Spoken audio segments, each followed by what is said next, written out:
is cooking.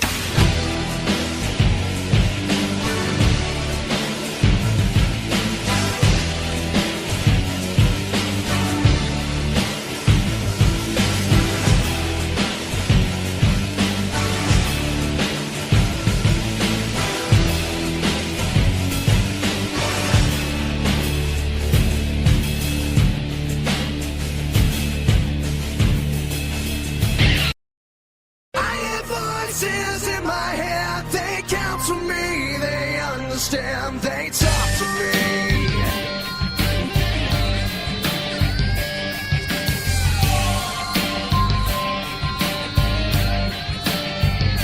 You got your rules and your religion, all designed to keep you safe. But when rules start getting broken, you start questioning your faith. I have a voice that is my savior, hates to lie.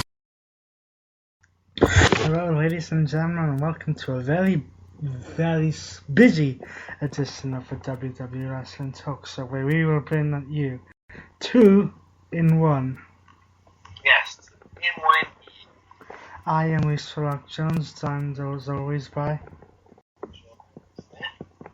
and today we will start by bringing you the pre-Wrestlemania show, otherwise known as the warm-up show to Wrestlemania, or simply NXT TakeOver Orlando, which occurred last night.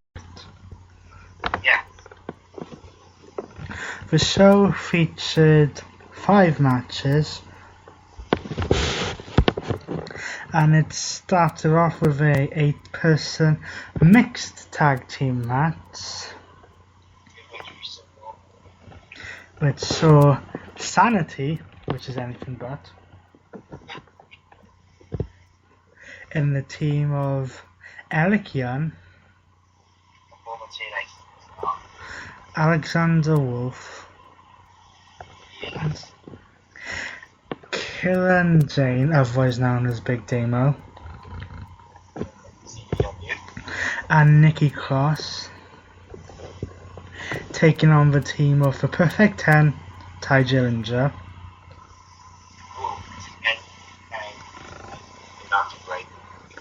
Ruby Riott, Roderick Strong, and Colossus Uno. After a fair bit of action in this match, I believe that there was actually Big Damo, aka Killian Dane, who got the eventual pinfall on Ty Dillinger. You know, for someone whose name is, or nickname is for Perfect 10, Ty Dillinger seems to lose a lot. Yeah. Next we saw Aleister Black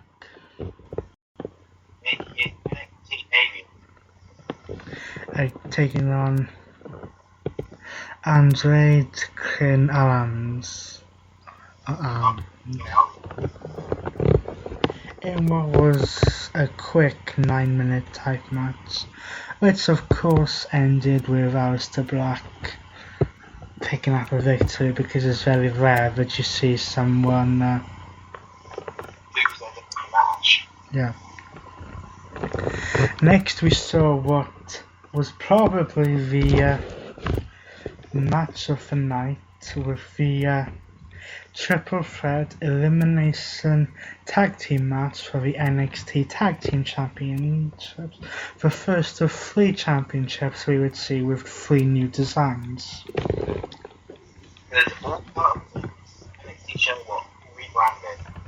With this, so the Office of Pain being accompanied by Paul Heyman take on DIY in Johnny Gargano and Tommaso Ciampa, and the Revival.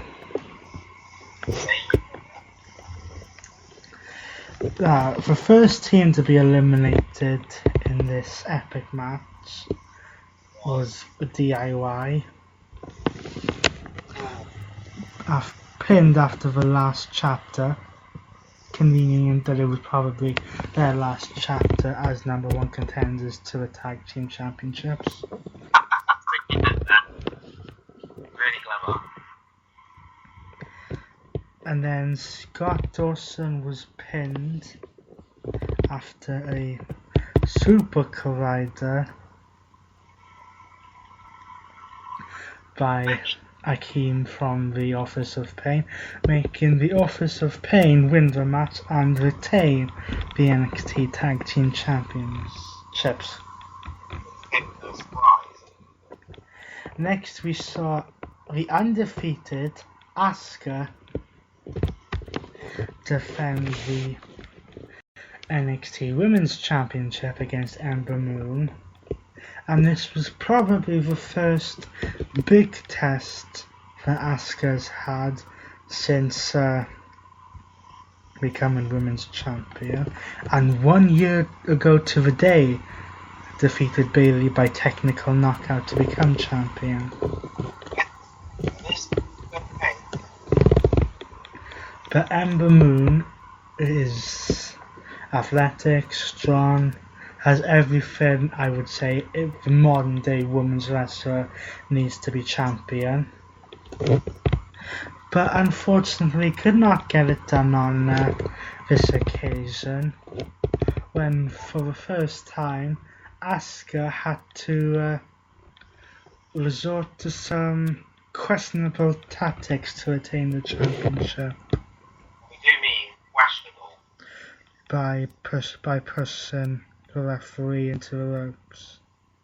So could this be the sign of an Asuka heel turn? Possibly, but I'm pretty sure that Ember Moon will probably win the championship at NXT TakeOver Brooklyn 3. No. And then we come to the match which nearly let down the rest of the show. It was the main event. It was the glorious NXT champion Bobby Roode defending his title against a man who was looking to become the first ever 3-time NXT champion in Shinsuke Nakamura.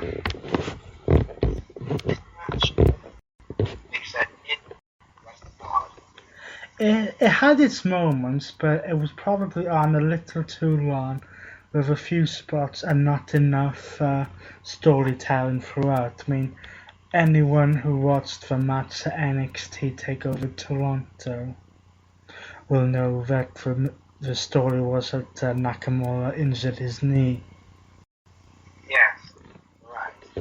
And there didn't seem to be enough of Bobby Roode going after the knee until closer towards the end of the match.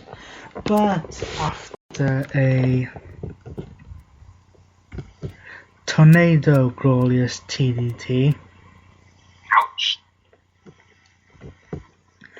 the glorious one, Bobby Roode pinned Shinsuke Nakamura, making this a glorious title defense. And what is likely to be Shinsuke Nakamura's final match in NXT before making his rightful place on the main roster. So that was NXT TakeOver Orlando. We will come to you with the main dish following some sponsorship messages from both Raw and SmackDown.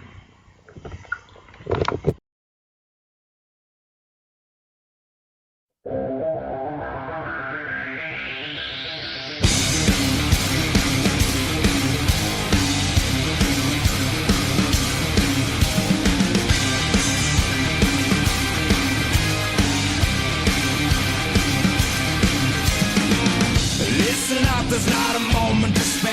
It's quite a drop from the top, so how you feeling down there? It's a cold, cruel, harsh reality. Caught, stuck here with your enemies. Who do you think you are? Tearing us all apart. Where did you think you could go? 'Cause everyone already knows it's 20 to 1. Yes, so you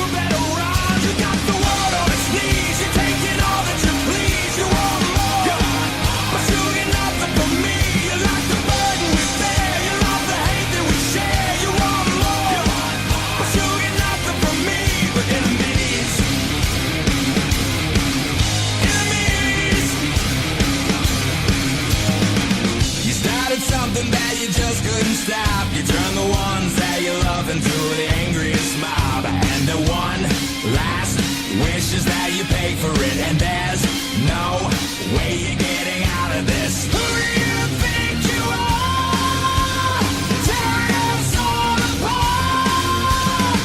Where did you think you could go? 'Cause everyone already knows it's 20 to 1. Yeah, so you better run. You got the world on its knees. You're taking all that you please. You won't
And now we come at you with the main event and main person of this broadcast, as for the 33rd time, the WWE presents the Ultimate Flow Ride, Wrestlemania.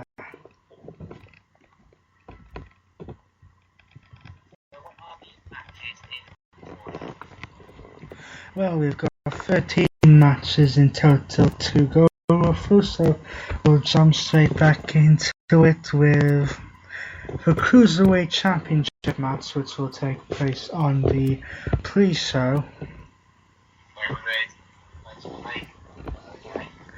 And it involves the king of the Cruiserweight division, Neville, taking on the recently returned Austin Aries.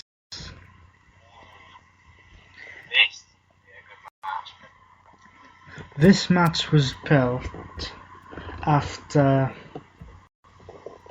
Neville basically said that there was no one in the division that could compete with him, and Austin Aries, who had been out with an injury and been doing commentary on 205 Live, disagreed and attacked him, well, even though he's a face.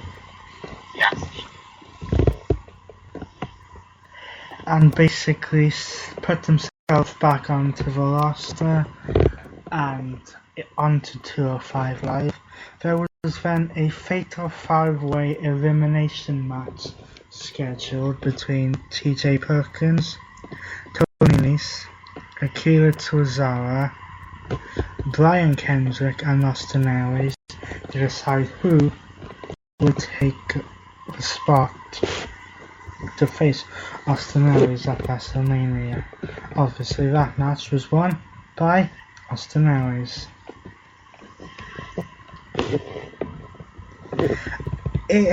I would say, even though it's on the pre-show and deserves to be on the main card, I would say that the favourite to win this would be Austin Aries. Agreed. Next we have the Andre the Giant Memorial Battle Royal. A Battle Royal which pays tribute to who can possibly be confirmed or placed as the king of Battle Royals and possibly the best Battle Royal performer there ever was, Andre the Giant. So let's take a look at the names confirmed for this Battle Royal. Without any surprises, we have confirmed Mojo Rawley, Apollo Crews, Big Show, Kurt Hawkins, Braun Strowman, Goldust, R-Truth, Primo, Epico, Curtis Axel, Bo Dallas, Jinder Mahal, Sami Zayn, Fandango, Tyler Breeze, Dolph Ziggler, Rhino, Heath Slater, Jason Jordan, Chad Gable, Jey Uso, Jimmy Uso, the World's Strongest Man Mark Henry, and then 2 entrants from NXT, in being Tyan Bin, and who we competed in NXT TakeOver last night, Killian Dane, otherwise known as Big Damo. Minus surprise entrance and possible making of an NXT star, I would say that the favourite to win this is Braun Strowman. Agreed. I'm leaving Braun Strowman as well. He uses a little bit of power. Right. Now we move on to the matches which will make the main card, starting with the WWE Championship match, which has been going on for quite a while. If we look back towards late 2016, there was a rivalry going on between Bray Wyatt and Randy Orton. Yes. Due to the fact that Randy Orton could not win against Bray Wyatt due to outside interference from certain people, he decided that if you can't beat them, join them, and elected to join the Wyatt family. But then things got a little bit complicated because Randy Orton would win the Royal Rumble match in January, and then Bray Wyatt would win the WWE Championship at the Elimination Chamber. Then originally gave up on the one contender. Yes, originally Randy Orton refused to take the match and would not face Bray Wyatt. This story will also lead itself into one of the other matches we'll tell you about. But after a time, Randy Orton would commit arson, effectively, by burning down the Wyatt family compound and basically saying he wanted his match back. However, at this point, there'd been a series of matches between AJ Styles and Luke Harper, which AJ Styles had won, so SmackDown now had a problem. Do you do a triple threat match? Do you do a one-on-one match? Because Randy Orton won the Rumble and is right for the match, but AJ Styles also deserves a match. So Daniel Bryan and Shane McMahon came to a compromise of doing a match between AJ Styles and Randy Orton, where the winner would go on to face Bray Wyatt at WrestleMania. The winner of that match was, of course, Randy Orton.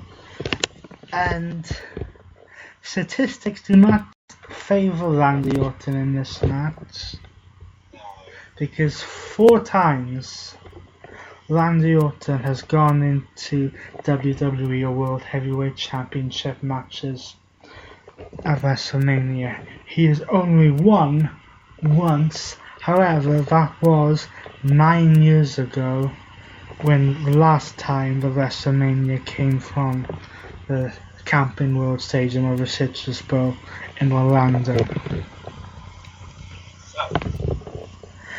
I'm torn. I think Randy Orton is overdue a championship reign because he hasn't had one since losing the championship in that epic night at the Superdome, or the Silverdome as Hogan called it, at WrestleMania 30. However, I think Bray Wyatt needs to be established as a true champion and needs to have a decent run with the title. Yes. Our next match has a story going all the way back to 2003. At Survivor Series in 2003, there was a confrontation backstage between then World Heavyweight Champion Goldberg and then WWE Champion Brock Lesnar. Goldberg would lose the World Heavyweight Championship at Armageddon and then be eliminated from the 2004 Royal Rumble match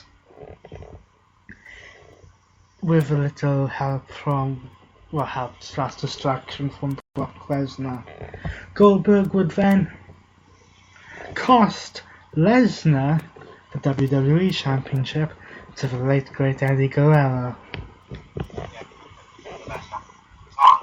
They would go on to face each other at WrestleMania 2013 years ago, in what was, let's just say, a not very good match. Yeah, the match was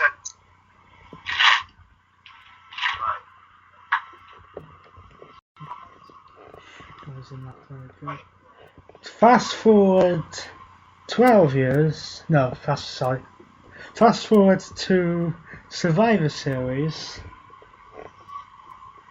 and we have both of them in the ring again for all of 1 minute and 26 seconds. How long is it? 2 spears and 1 jackhammer. Then we go to the Royal Rumble. Brock Lesnar is in the ring, suplexing people left, right and centre. Goldberg makes his way to the ring. Spears Lesnar, clotheslines him, and Lesnar's out of the Royal Rumble match. Safe to say that Goldberg didn't last too much longer, but that's a different story. Then we fast forward to Fastlane.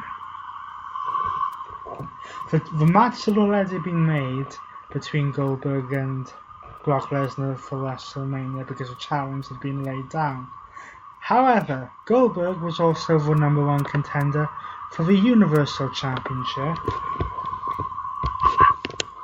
and faced Kevin Owens at Fastlane for all of 22 seconds. So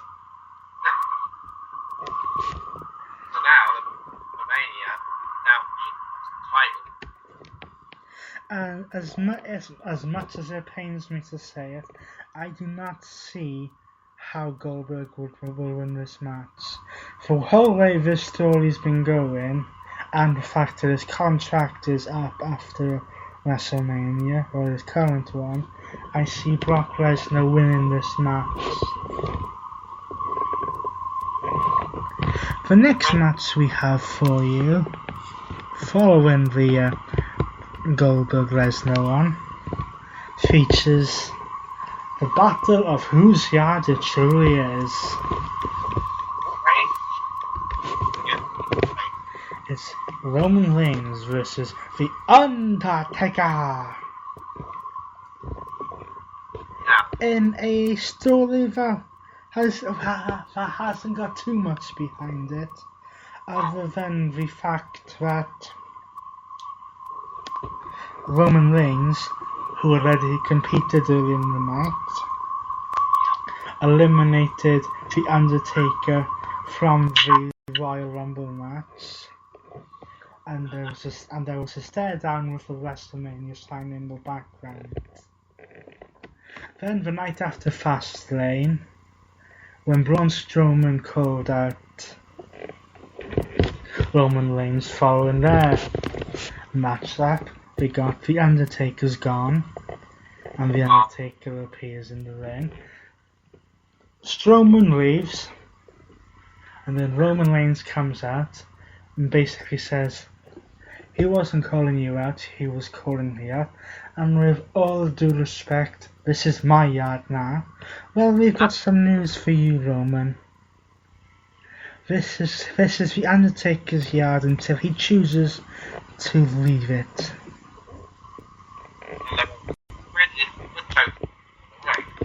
And this is a match I can see going either way. I mean, they're pushing Roman Reigns down our throats like they want to kill us at the minute.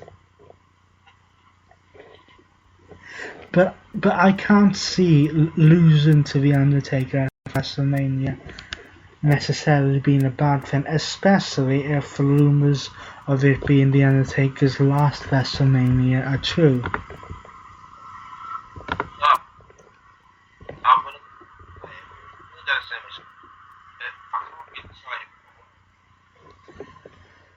Next, we have a match which has been 3 years in the making.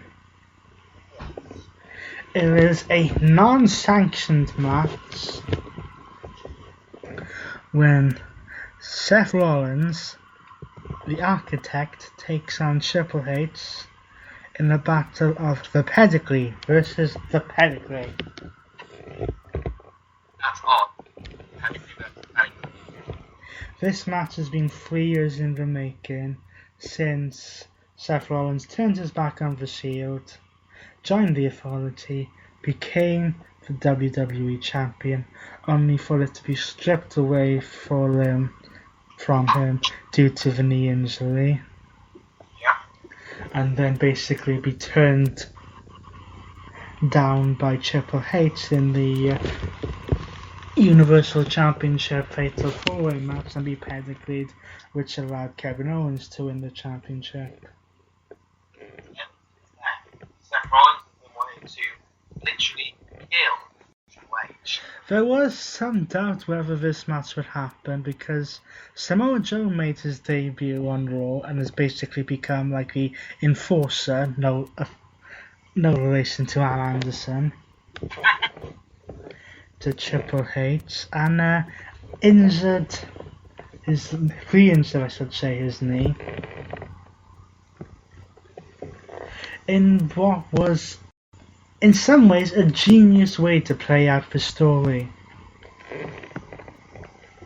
Is he going to be able to go? Is he not going to be able to go?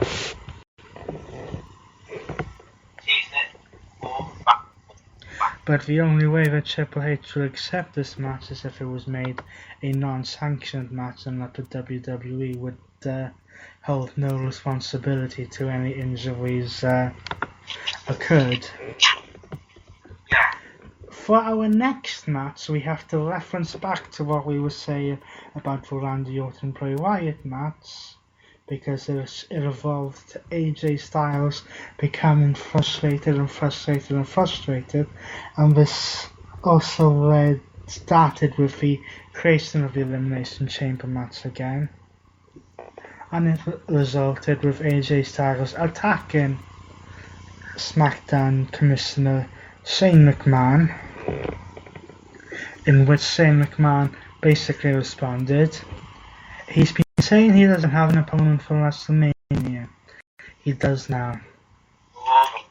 Now, AJ Styles, you may be the better wrestler, but we saw last year with Shane McMahon throwing himself off the top of Hell in a Cell. The guy will do some crazy things.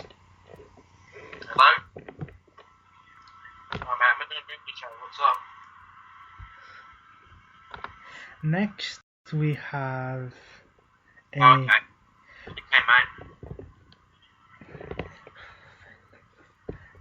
Next, we have a Fatal 4-Way Elimination match for the Raw Women's Championship, in when Raw Women's Champion Bayley will defend against Charlotte, Sasha Banks, and Nia Jax in a match which I believe has been altered slightly. Yes, it has. Because from my understanding, the original plan for this match was to have Bayley win the title at WrestleMania. Instead, she goes into the match as Women's Champion. Bayley winning the championship on an episode of Raw a few weeks before Fastlane. And then with Sasha Banks playing an outside influence on, this originally became a triple threat match with then Nia Jax, who had basically destroyed all three of them, was also added to the match following a pinfall victory over Bayley. This is a tough one to judge. I would like to see Bayley retain because I think she needs to have a decent run with the title after all the jumping back and forth the title did last year.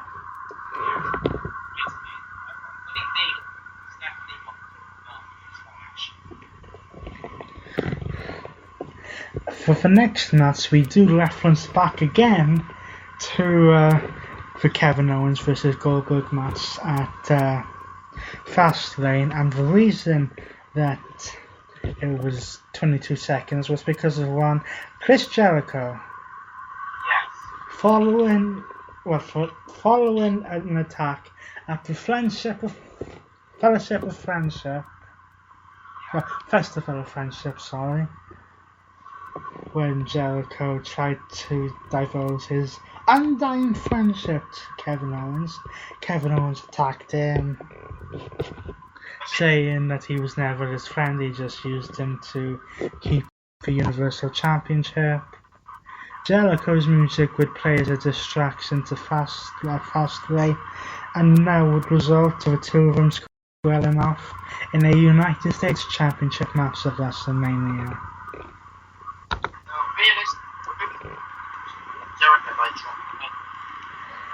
I would say that Kevin Owens is going to win this match, partly due to the fact that Jericho is going off with Fozzy soon. Yes. Now the next match is probably the match which has the most realism in it. When real life couples compete. When John Cena teams with real life girlfriend Nikki Bella to take on The Miz and real life wife Maurice. Let's just say this got increased personal and extreme. Personally, there's not much I can say about this. I just think that the winners of this match are going to be John Cena and Nikki Bella. Yeah.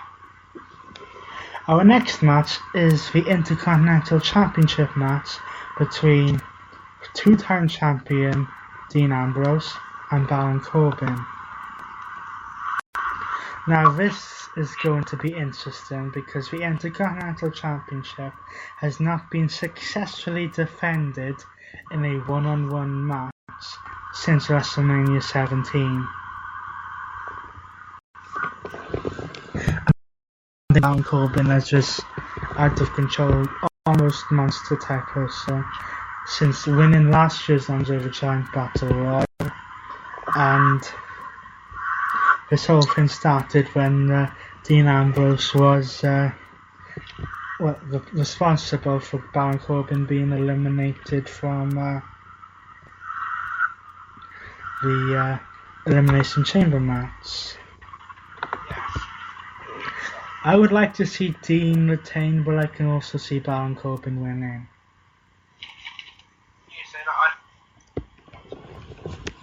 Next, we have a triple threat ladder match for the Raw Tag Team Championships, when Luke Gallows and Carl Anderson will take on Enzo Amore and Big Cass and Double O Cesaro and Sheamus. Short story short, this match was brought about when Luke Gallows and Carl Anderson interrupted a number one contenders match set up by Mick Foley, and Mick Foley said, okay, if you don't want to have an opponent, I'll give you two challenges. Ladders were recently brought into the equation this past week on Raw. And who do we know who are experts in ladders who may be making an appearance? Yes. And the final match is a six-pack challenge for the SmackDown Women's Championship. After defeating Alexa Bliss for the championship at the Elimination Chamber, Naomi got injured and therefore had to vacate the championship. Alexa Bliss won it back. And because we didn't know whether Naomi would be back in time, Daniel Bryan said that Alexa Bliss would defend the championship against every woman possible. So that set up this match to be Alexa Bliss versus Becky Lynch versus Natalya versus Mickie James versus Carmella versus Naomi in a six-pack challenge match. Simply because it's in Orlando and she never lost the championship to begin with, I would say that Naomi is going to win it back. And that does it for the ultimate thrill ride of WrestleMania. Takes place tonight, and you can watch it only on the WWE Network. Until next week, where we will give you our reaction to WrestleMania, he's been... And I've been Reese Rock Jones.